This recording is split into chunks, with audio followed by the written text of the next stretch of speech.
ہیں کہ جو بہت زیادہ مباحثے کا موضوع نہیں ہونی چاہیے تھی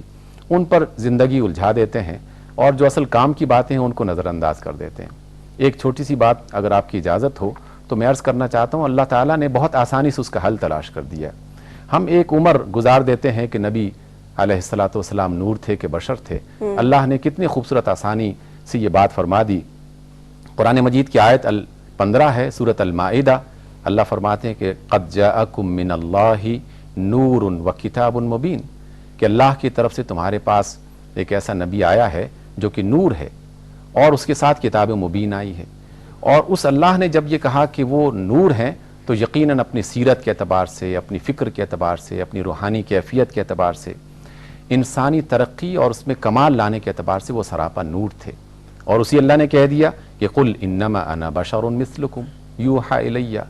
کہ انسانوں کی رہنمائی کے لیے چونکہ آپ کو بھیجا گیا ہے اس لیے بشر صورت آپ کو بنا کے بھیجا گیا ہے تاکہ آپ بشر صورت ہونے کی صورت میں ان کے لیے ایک اچھا نمونہ پیش کر سکیں۔ اور اسی وجہ سے ہم تو یہ بات اچھی طرح جانتے ہیں کہ اللہ رب العزت نے خود یہ بات کہی تھی کہ یہ رسول آپ کے لیے اسوہ حسنہ یعنی ایک آئیڈیل بنا کے بھیجے گئے ہیں،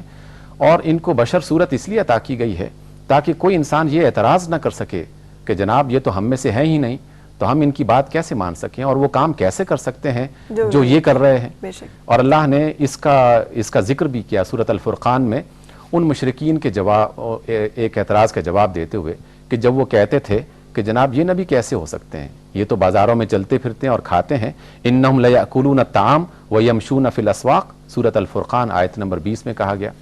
تو اللہ تعالیٰ نے بڑا خوبصورت جواب دیا اور کہا قل لو کان فی الارض ملائکۃ یمشون مطمئنین لنزلنا علیہم من السماء ملکا رسولا، اگر زمین پر فرشتے چلتے پھرتے تمہیں نظر آتے اور دنیا میں انسان نہ ہوتے، فرشتوں کی دنیا ہوتی، تو ہم فرشتہ رسول بنا کے بھیج دیتے۔ چونکہ انسان بس رہے ہیں، انسان جی رہے ہیں، انسان ہی چل پھر رہے ہیں، تو اس لیے انسان کی صورت ہی میں ایک رسول کو آنا چاہیے تھا جو ان کی رہنمائی کرتے رہتے۔ اور آپ دیکھیے کہ اللہ رب العزت کا ایک بہت بڑا تعارف یہ ہے کہ وہ عالمین کا رب ہے، یعنی جہانوں کا رب ہے، رب العالمین ہے۔ الحمدللہ رب العالمین ہم سورۃ فاتحہ میں پڑھتے ہیں، اور یہ تعارف جو تھا رب العالمین کا، اسی سے ملتا جلتا تعارف صرف نبی اکرم صلی اللہ علیہ وسلم سے کے حوالے سے کیا گیا، جب اللہ یہ فرماتے ہیں کہ وما ارسلناک الا رحمتا للعالمین، کہ ہم نے آپ کو عالمین کے لیے، جہانوں کے لیے رحمت بنا کے بھیجا ہے۔ تو اتنی بڑی رحمت جب ہمارے پاس آئے تو یقیناً ہماری کچھ ذمہ داریاں بنتی ہیں اور کچھ اس رحمت کو حاصل کرنے کا طریقہ ہونا چاہیے۔ اس لیے پہلی بات اس حوالے سے یہ ہے کہ اللہ کے رسول کے پر ایمان لانے کے ساتھ ساتھ ان سے محبت کی جائے، اور ایسی وارفتہ محبت کی جائے کہ ذرا سا بھی ان کا اشارہ آئے تو سر جو ہے وہ جھک جائے کہ یہ اللہ کے رسول کا فرمان ہے، جس طرح کہ آپ کے صحابہ اور آپ کے جانثار کہا کرتے تھے اور کیا کرتے تھے۔ آپ نے یقیناً صلح حدیبیہ کو منظر ضرور پڑھا ہوگا کہ جب قریش کا وفد آیا تھا اور انہوں نے اللہ کے رسول کے جانثاروں کو دیکھا اور واپس جا کے اپنے ساتھیوں سے کہنے لگے کہ تم کن کا مقابلہ کرنے جا رہے ہو، ہم نے تو دیکھا ہے کہ وہ اپنے رسول کے وضو کے پانی کو زمین پہ گرنے نہیں دیتے اور اسے اٹھا کے اپنے جسم پہ مل لیتے ہیں۔ محبت اور وارفتگی کا یہ انداز ہمیں جانثاران رسول سے ملتا ہے، تو ہمیں بھی اللہ کے رسول کے ساتھ ایک محبت کا تعلق ضرور جوڑنا چاہیے۔ محبت کے تعلق میں احترام پہلا زینہ ہے، احترام نہ ہو، ادب نہ ہو تو محبت کا وعدہ کرنا بالکل لا حاصل ہے اور بیکار سی بات ہے۔ اس لیے اللہ تعالیٰ نے باقاعدہ حکم کے طور پر یہ بات کہی کہ ایمان والو اپنی آواز کو رسول کی آواز سے بلند مت کرنا، کہیں ایسا نہ ہو کہ تمہارے سب کے سب اعمال ضائع ہو جائیں اور تمہیں اس بات کا شعور ہی نہ ہو۔ اللہ رب العزت نے اپنے رسول صلی اللہ علیہ وسلم کے حوالے سے یہ کتنی خوبصورت بات کہی ہے کہ خود اللہ تعالیٰ، اس کے فرشتے سب کے سب اللہ کے رسول پر درود بھیجتے ہیں، اور اہل ایمان تم بھی اللہ کے رسول کا نام جب بھی لو، جب بھی سنو تو ان پر درود اور سلام بھیجو۔ یہ آپ سے تعلق کا ایک خوبصورت انداز ہے کہ آپ کا نام لیتے ہی فوراً صلی اللہ علیہ وسلم کہہ دیا جائے، آپ پر درود اور سلام بھیج دیا جائے۔ نبی اکرم صلی اللہ علیہ وسلم سے ایک بار پوچھا گیا، اے اللہ کے رسول جمعہ کے روز کون سی عبادت سب سے زیادہ پسند ہے اللہ تعالیٰ کو؟ آپ علیہ السلام نے فرمایا کہ نماز کے علاوہ مجھ پر کثرت سے درود بھیجنا یہ اللہ کو بہت زیادہ پسند ہے، اس لیے کثرت سے درود بھیجنا چاہیے آپ علیہ السلام کی ذات پر۔ اب صرف درود کی حد تک بات ختم نہیں ہو کے رہ جاتی، کیونکہ بعثت نبی کا بنیادی مقصد صرف اپنی تعریف کروانا نہیں تھا بلکہ انسانوں کی رہنمائی تھا۔ اس لیے اللہ تعالیٰ نے اپنے رسول کے بارے میں یہ ارشاد فرمایا کہ دیکھو زندگی کے کسی بھی معاملے میں یہ رسول جو بات کہہ دیں تو آمنا و صدقنا کہہ دو کہ ہم نے سنا، ایمان لائے اور اس کی تصدیق کر دی اور اس پر عمل کرنے کے لیے ہم لوگ تیار ہیں۔ اس لیے اللہ تعالیٰ نے سورۃ الاحزاب آیت نمبر 36 میں فرمایا کہ جب بھی اللہ اور اس کے رسول کا کوئی فیصلہ آ جائے تو پھر اہل ایمان کو اس کے سامنے سر جھکا دینا چاہیے اور کسی بھی قسم کی تنگی اپنے دل میں محسوس نہیں کرنی چاہیے۔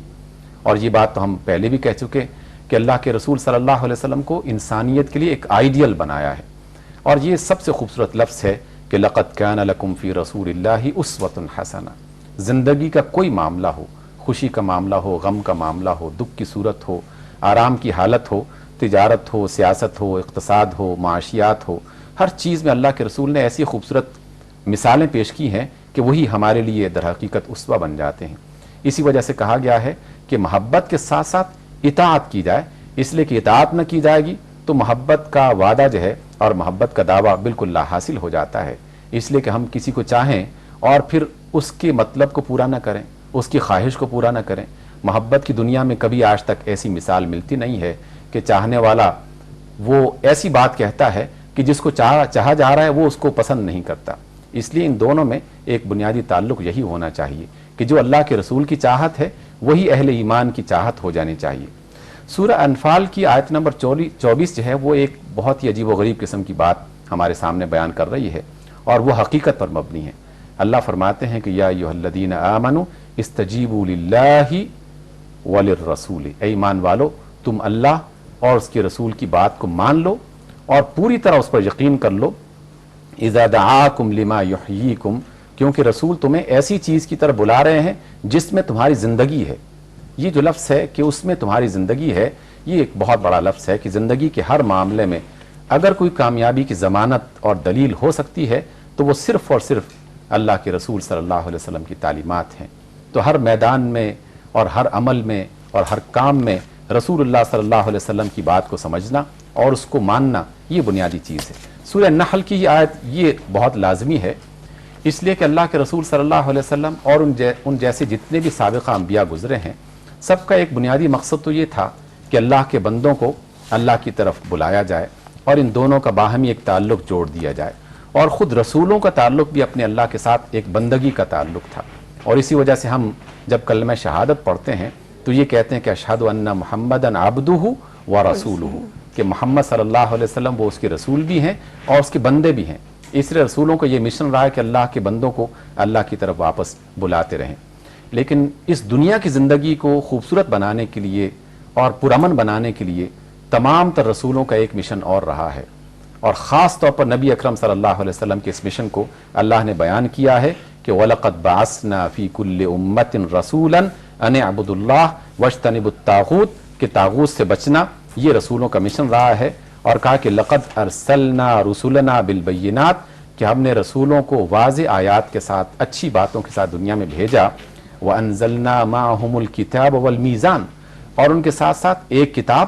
اور ایک میزان ہم نے روانہ کی، کس لیے؟ لِيَقُومَ النَّاسُ بِالْقِسْطِ، تاکہ لوگ بھی عدل اور انصاف پر مبنی ایک معاشرہ قائم کر سکیں، ہر ایک فرد عدل سے کام لے، اور عدل سے یہاں بہت وسیع تر معنی پوشیدہ ہو جاتے ہیں۔ ایک معلم اگر اپنی تدریس میں صحیح کام نہیں کرتا اور پوری محنت کے ساتھ وہ تعلیم کا مرحلہ پورا نہیں کر رہا تو در حقیقت وہ تعلیم کے ساتھ اور علم کے ساتھ عدل نہیں کر رہا۔ ایک حاکم وقت اپنے ملک میں اور اپنے علاقے میں عدل و انصاف کا نظام قائم نہیں کرتا تو در حقیقت وہ رسول اللہ صلی اللہ علیہ وسلم کے مشن کو پورا نہیں کرتا۔ اور اللہ کے رسول نے تو سب سے پہلے اس کو خود اپنی ذات پر لاگو کیا۔ ہم دیکھتے ہیں آج کل بہت سارے لیڈرز لوگوں کو تلقین کرتے ہیں کہ یہ کرو اور وہ کرو اور ہمیں یہ کرنا چاہیے وہ کرنا چاہیے۔ اللہ کے رسول جب کہتے ہیں کہ کفایت شعاری اختیار کرو اور غربت کا ہم باقاعدہ ہم خاتمہ کریں گے، لیکن خود نبی اکرم صلی اللہ علیہ وسلم کی اپنی حالت کیا ہے کہ خندق کے موقع پہ ایک صحابی آ کے کہتے ہیں کہ اللہ کے رسول دیکھو پتھر باندھ رکھا ہے پیٹ پہ۔ اللہ کے رسول صلی اللہ علیہ وسلم نے کوئی خطبہ ارشاد نہیں فرمایا،